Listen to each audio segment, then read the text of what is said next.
This video includes two topics, 5.10 and 5.13, impacts of urbanization and methods to reduce urban runoff. Throughout most of human history, people lived in small rural communities where agriculture dominated everyday life. As populations increased and farming became more efficient, fewer people were needed to produce food, allowing others to move into new roles in growing population centers. This shift gave rise to cities, which became hubs of trade, culture, and innovation.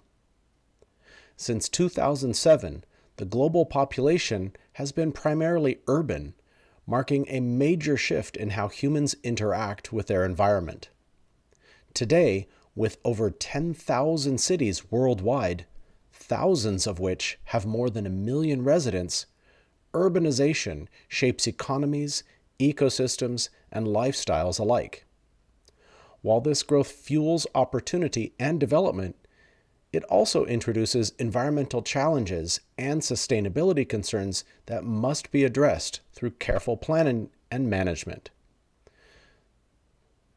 The majority of new urban growth in the 21st century is happening in developing regions, particularly in Africa and parts of Asia. This trend is largely driven by demographic transition, where countries move from high birth and death rates to lower ones, as well as the search for better economic opportunities. Advances in farming and technology allow fewer people to produce more food, pushing many to seek employment in cities. As a result, megacities are expanding rapidly, often faster than infrastructure can support. This creates challenges for housing, sanitation, and resource management. However, these cities also represent enormous potential for innovation and improvement in quality of life if sustainable systems can be implemented to balance development with environmental stewardship. Urban areas offer significant advantages that can improve people's lives and foster social progress. Cities provide greater access to education, allowing more individuals to pursue higher learning and specialized training that lead to diverse career paths. Healthcare services are generally more available and advanced in urban centers, contributing to higher life expectancy and better overall health outcomes. Goods, services, and shopping opportunities are often more readily available in urban and suburban settings. Urban residents often enjoy reliable access to utilities such as clean water, electricity, and internet connectivity, resources that enhance quality of life and support economic activity. Cities also function as cultural and social hubs, offering access to entertainment, museums, diverse cuisines, and events that bring people together from different backgrounds. Additionally, dense urban living can reduce per capita energy use and transportation emissions because people live closer to workplaces and public services. The efficiency and interconnectedness of city infrastructure make it easier to implement large-scale sustainability initiatives. Despite their many advantages, cities can create significant environmental and social problems that affect both residents and surrounding ecosystems. The urban heat island effect is a major issue caused when buildings, roads, and other surfaces absorb and retain heat, raising temperatures relative to rural areas. Impervious surfaces, such as asphalt and concrete, prevent rainwater from infiltrating the soil, leading to increased surface runoff, flooding, and water pollution. This lack of natural infiltration can also lower groundwater recharge and stress local water supplies. Urbanization fragments habitats, forcing wildlife into smaller and disconnected areas, which reduces biodiversity and alters local ecological balance. Cities also faced food deserts, areas where residents have limited access to fresh, nutritious foods, often due to poor urban planning or socioeconomic inequality. High population density contributes to greater air, noise, and light pollution, which can both harm human and health wildlife. Furthermore, crowded conditions, social isolation, and economic inequality may lead to physical and mental health challenges. When crime, poverty, and environmental degradation combine, they can further strain communities and reduce overall livability.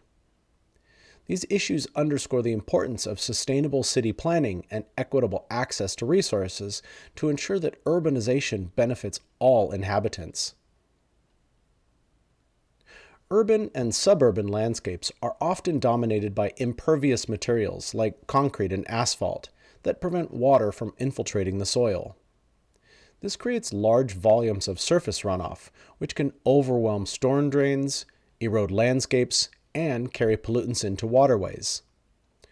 Reducing runoff involves adopting strategies that allow more water to be absorbed naturally.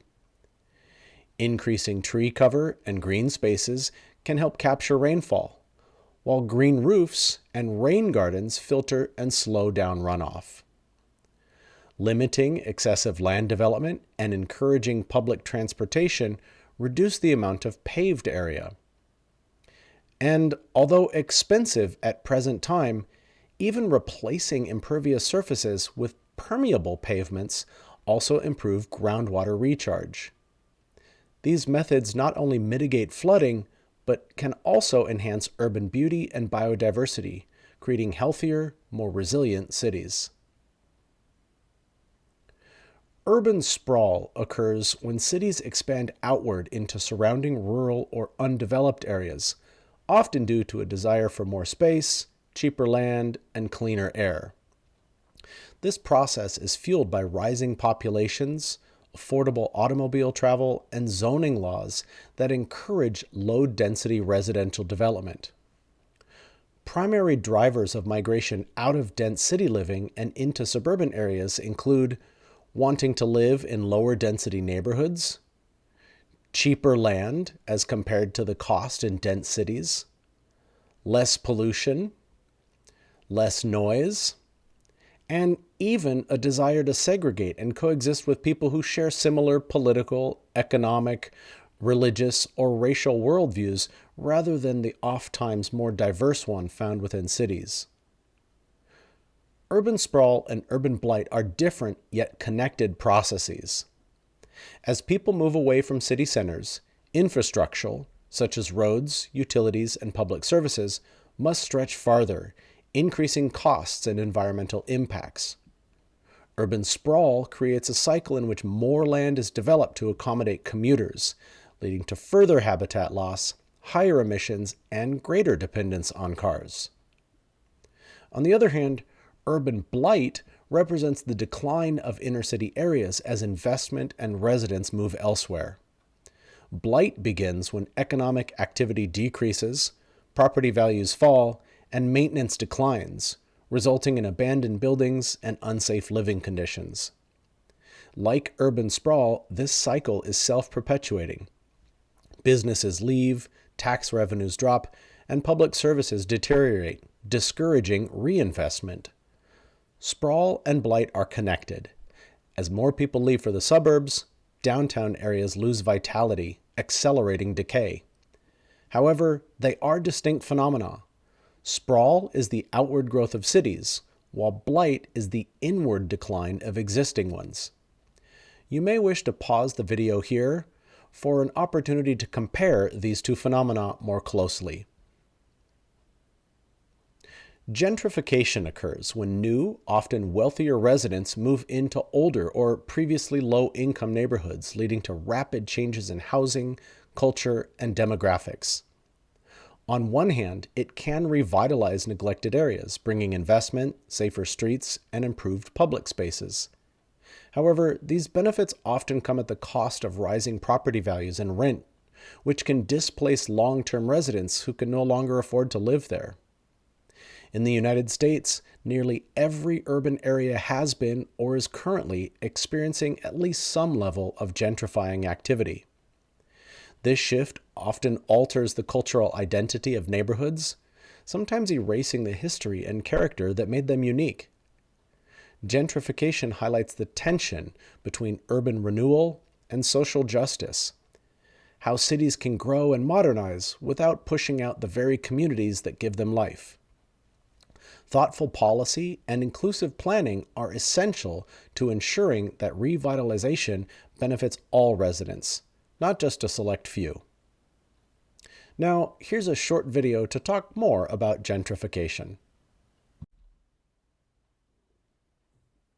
As rent prices around the country continue to rise, more young people have been moving into historically low-cost inner-city communities. Although this provides an affordable solution for incoming residents, it also leads to gentrification, or the displacement of existing communities by wealthier newcomers. So, is gentrification a good or bad thing? On average, first-wave gentrifiers are usually young, childless college graduates. Often they'll move nearer to their workplaces and public transit and farther from the suburbs. In the U.S., the Federal Reserve Bank of Cleveland reports that rapid gentrification has been seen in cities like Washington, D.C. and Atlanta. On the one hand, an influx of cash into previously poor areas tends to lead to an improvement in the quality of life there for everyone. Landlords and property owners are willing to invest more into their homes so as to increase rent prices. Crime rates drop, and local businesses and governments generally see higher revenues. Gentrification also eases the strain on infrastructure and public services while lowering vacancy rates. However, as the social and financial demographics of a low-income area change, the effects on existing residents are mostly negative, according to the ESRC Center for Neighborhood Research. A sudden demand for housing raises rent costs, and without rent stabilization, many families are unable to afford the inevitable increase. This often leads to evictions, high rates of homelessness, and increased housing demand for still affordable surrounding areas. Gentrification also affects local businesses, as incomers have different standards and preferences. As communities gentrify, locals tend to harbor resentments towards newcomers, going so far as to protest, destroy property, and even physically attack new residents.